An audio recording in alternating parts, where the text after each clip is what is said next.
देखिए, भीम आर्मी के साथ तो हिंदू आर्मी को जोड़ना भी महापाप है। तो पीएफआई का एक तरह से एजेंट है भीम आर्मी चीफ। तो देश की जनता नहीं, सारे बिकाऊ भाड़े के टट्टू है उसके साथ में। धार्मिक पार्टी अखिलेश यादव की, उन्होंने अगर भीम आर्मी जैसे पीएफआई के एजेंट को लेने से इनकार कर दिया तो आप कैसे कह सकते हो सर जंग फैला।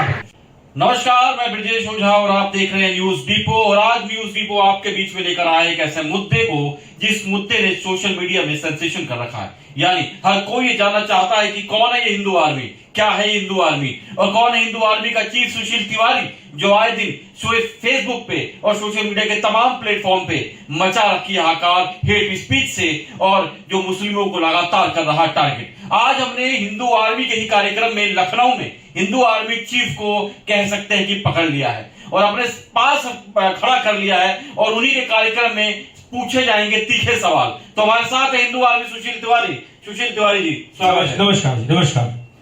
पहला सवाल मुझे आप ये बताइए, आपकी पहचान एक लीडर के तौर पे होनी चाहिए थी, सनातनी धर्म को उजागर करने के लिए होनी चाहिए थी, उस मुद्दे के लिए होनी चाहिए थी जिसमें नौजवानों को, बच्चों को कुछ अच्छी सीख मिल सके।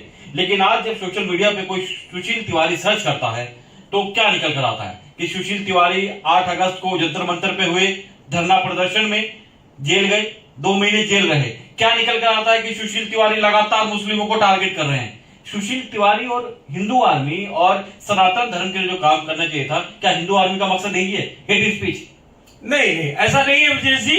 हेट स्पीच ये विधर्मी कहते हैं, हम हेट स्पीच नहीं देते हैं। हम तो समय समय पे, चाहे वो जनसंख्या नियंत्रण की बात हो, चाहे वो राष्ट्र में जितने भी जिहाद चल रहे हैं, जितने भी एक तरह से जब मुगल काल में आक्रांता करते थे कि मंदिरों को तोड़ के और वो अपना गुम्बद बैठा देते थे, आज की डेट में नए नए जो है उसको क्या बोलते हैं, मजारों का निर्माण करके जमीन जिहाद चल रहा है। तो हमारा काम है देश में विधर्म पे आवाज उठाना। अब विधर्मी उसको हेट स्पीच कहे तो उसमें हिंदू आर्मी का क्या दोष है? लेकिन लोग तो ये भी कह रहे हैं ना कि हिंदू आर्मी जो है और जो सुशील तिवारी हैं वो बात बात पे, हर बात पे भीम आर्मी को टारगेट करते हैं। तो भीम आर्मी को टारगेट इसलिए किया जाता है क्योंकि हिंदू आर्मी अभी भीम आर्मी के समकक्ष या अभी दूर दूर तक उसके पैरेलल में नहीं आई है। तो एक बड़े टारगेट को अचीव किया जा रहा है, बड़े संगठन को टारगेट किया जा रहा है जिसके चलते हिंदू आर्मी का एक कुछ लेवल बन सके, कुछ इनका एक स्टेटस बन सके। क्या ये है? देखिए, भीम आर्मी के साथ तो हिंदू आर्मी को जोड़ना भी महापाप है, क्योंकि वो चलती है पीएफआई के फंडिंग से। ये जानना होगा कि पीएफआई कौन है। पीएफआई पाकिस्तान से पोषित एक ऐसी संस्था जो भारत में चल रही है। कई उसके एक्टिविटीज पे जो है अभी रोक लग चुकी है, लेकिन अभी पूर्णतः उस पर रोक नहीं लग पाया। जिसे सिमी संगठन था, एक तरह से आतंकवादी संगठन कह लीजिए, देश में विधर्म फैलाने के लिए कह लीजिए, उसी तरीके से पीएफआई है जो पाकिस्तान से पोषित होती है। और वो पीएफआई का एक तरह से एजेंट है भीम आर्मी चीफ। अगर आप कहते हैं भीम आर्मी बना रखा है उसने, हम लोगों को मतलब एक तरह से विचलित करने के लिए कि भीम आर्मी, नाम तो भीम आर्मी है, बाबा साहब भीमराव अंबेडकर जी के नाम पे बनी है, लेकिन काम वो पूरा विधर्म पे करता है। कौन? चंद्रशेखर उर्फ रावण अपना अपना नाम खुद ही बार बार चेंज करता रहता है। उसका बाप भी शर्म करता है कि इसका नाम मैंने चंद्रशेखर आजाद रखा था, लेकिन ये कभी रावण जोड़ लेता है, कभी कुछ जोड़ लेता है, कभी जाके मस्जिदों में नमाज पढ़ने लगता है, कभी कुरान पढ़ने लगता है, कभी कुरान की आयतें पढ़ने लगता है। इशू ये है कि भाई वो बन जाए कि हम नसीमुद्दीन बन गए।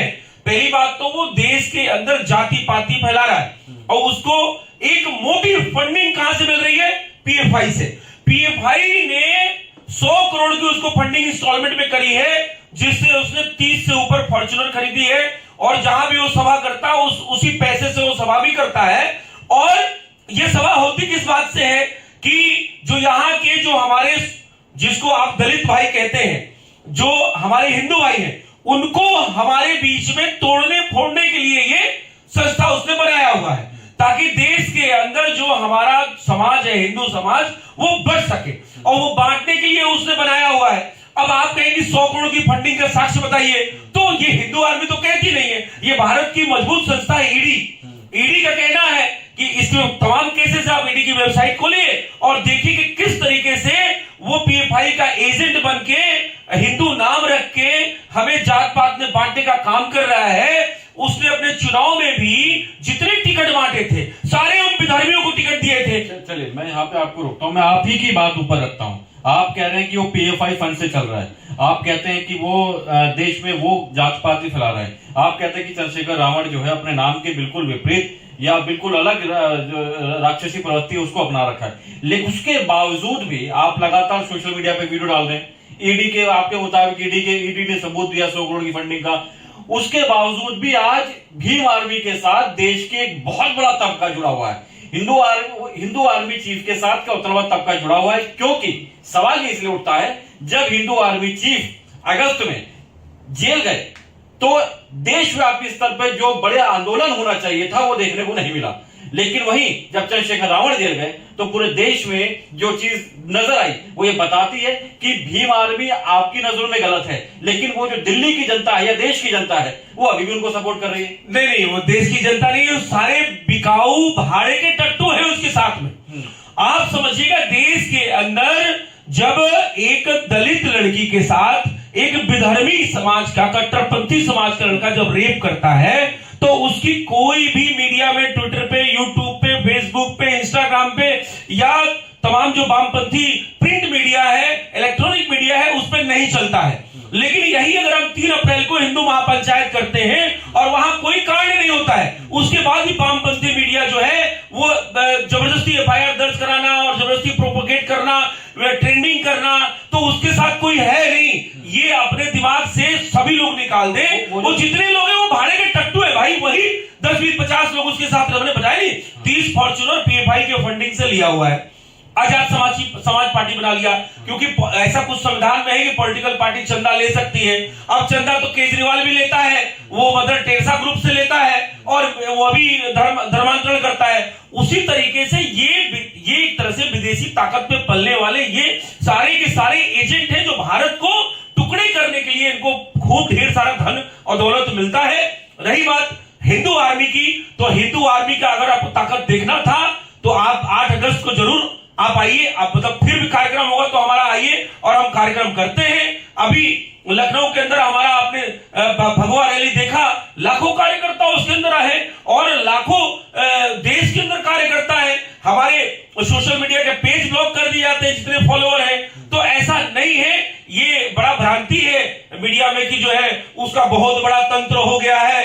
और वो क्या है, वो एक आप देखिए मुंह पे काली पुता के गोरखपुर से चलाया, वो चुनाव किसके खिलाफ लड़ा? हमारे ईश्वरीय योगी आदित्यनाथ के खिलाफ, और वहां पे उसकी जमानत भी जब्त हो गई। अगर इतने बड़े फॉलोअर होते तो उसकी जमानत 1 सीट नहीं आई। 1 भी सीट पूरे उत्तर प्रदेश में ना आना ये दिखाता है कि उसके साथ हमारा जो तथाकथित वो जिसका वो मसीहा बनता है, वो जब एक विधर्मी एक हिंदू दलित लड़की के साथ रेप करता है तो वहां पे नहीं बोलेगा। लेकिन वहीं एक ठाकुर, एक पंडित या एक शूद्र अपने आपस में कोई लड़ाई हो जाती है तो उसको वो जरूर बताता है कि ऐसा वो ठाकुरों ने बड़ा नुकसान कर दिया और पंडितों ने बड़ा नुकसान कर दिया और बड़ा विधर्म कर दिया। इस तरीके से वो प्रोपोगेट करता है। चाहे हाथरस का केस ले लीजिए, उसको जबरदस्ती बनाना, तो उसका ये उसको इसके लिए पैसा मिलता नहीं करेगा तो उसकी नौकरी चली जाएगी पीएफआई से। भाई हिंदू आर्मी ये चीज समझा क्यों नहीं पा रही है लोगों को? वो समझाकर अपने साथ इतना पूरा जन सलाब भी लेकर घूम रहे हैं, पार्टी भी बना ली, चंद्रशेखर रावण सब कुछ कर रहे हैं, लेकिन सुशील तिवारी क्यों नहीं समझा पा रहे लोगों को कि जो चंद्रशेखर रावण है, जो भी वो काम कर रहे हैं, जो भी संस्था बनाए बैठे हैं, वो काम ठीक से नहीं करे, देश को तोड़ने की राजनीति कर रहा है वो व्यक्ति। नहीं, देखिए ऐसा है, पाप का घड़ा भरता है। रावण, अगर आप ऐसा बोलेंगे तो रावण के साथ बहुत बड़ी सेना थी, लेकिन राम के साथ कितनी सेना थी? तो सत्य के साथ थोड़ी सी संख्या जरूर कम होती है, क्योंकि हमारी संख्या कम नहीं है, ये अलग अलग विषय है। लेकिन जहां तक उसके साथ जो संख्या है वो पेड़ है, वो पूरी तरीके से पेड़ है। कोई भी व्यक्ति उसके पास सही कार्यकर्ता नहीं है, सारे के सारे पेड़ है और सभी रमेश, सुरेश, महेश नाम रखे हैं। लेकिन अगर ओरिजिनल नाम उनका देखेंगे तो अब्दुल, सलमान, वाहिद, इस तरह के नाम है उनके बैकअप में। इस तरह के उनके सोशल मीडिया पे सपोर्टर हैं और उन्हीं से वो ट्वीट भी कराता है, उन्हीं से वो कमेंट भी कराता है, खुद नहीं करता है। आपको बताएं एक वाकया, सुधांशु चतुर्वेदी जी भारतीय जनता पार्टी के राज्यसभा सांसद भी है और प्रवक्ता भी है। एक टीवी चैनल में बोलता है कि मैं अमित शाह से सीधे बात करूंगा। औकात चवन्नी की नहीं करेगा अमित शाह से बात। औकात इतनी नहीं है कि अखिलेश यादव जैसे विधर्मी पार्टी में भी एंट्री मिल पाए। भाई अखिलेश यादव भी तो उन्हीं विधर्मियों का जो है प्रचार प्रसार और उन्हीं के लिए काम करते हैं। वो उनके पिताजी ने जो है कार सेवकों पे गोली चलवा दी, और आज अखिलेश यादव ज्ञानवापी जो परिसर है उसमें जो शिव जी का दर्शन हुआ, शिवलिंग मिला है, जो हमारा गर्भगृह मिला है, उसमें वो सवाल उठा रहे, कहते हैं कि लाल कपड़ा और पत्थर कहीं भी रख दो वहां मंदिर बन जाता है। तो इस तरह से हिंदुओं का मजाक उड़ाने वाला जो विधर्मी पार्टी अखिलेश यादव की है, उन्होंने अगर भीम आर्मी जैसे तथाकथित, आप जो भीम आर्मी कहते हैं, पीएफआई के एजेंट को लेने से इनकार कर दिया, तो आप कैसे कह सकते हो सब जन सैलाब है।